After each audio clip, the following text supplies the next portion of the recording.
Understanding the phrase, stomach churning, an English learning guide.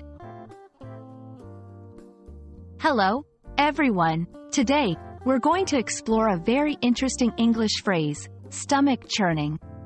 This phrase is often used to describe a specific feeling, and understanding it can really help in grasping the nuances of the English language. Let's dive in and find out what it means and how to use it.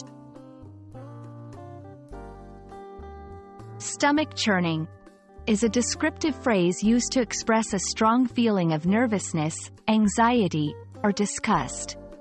The phrase literally refers to a physical sensation in the stomach, like when you're on a roller coaster or nervous about something. It's often used to describe emotional reactions rather than actual physical discomfort.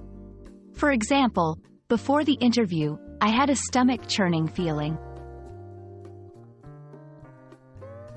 This phrase is a great example of figurative language in English. It originates from the literal feeling of one's stomach turning or being upset, usually due to nerves or sickness. Over time, it's been used more broadly to describe emotional states. You might hear it in different contexts, such as, nervousness, I had a stomach churning feeling on my first day at school. Fear, watching the horror movie was a stomach churning experience. Disgust, the news story about pollution was stomach churning. To better understand, let's look at some examples. 1. Anticipation, waiting for the test results was stomach churning. 2.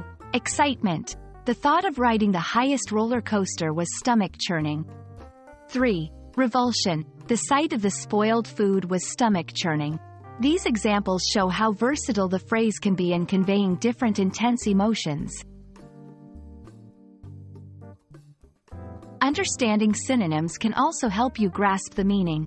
Some synonyms include butterflies in the stomach, nauseating, gut-wrenching. Each of these carries a similar but slightly different connotation, enriching your vocabulary. I hope this video has helped clarify the meaning and usage of stomach churning. It's a vivid phrase that adds color to our language, especially when describing intense emotions. Keep practicing, and soon you'll be using it like a native speaker. Thanks for watching, and see you in the next video.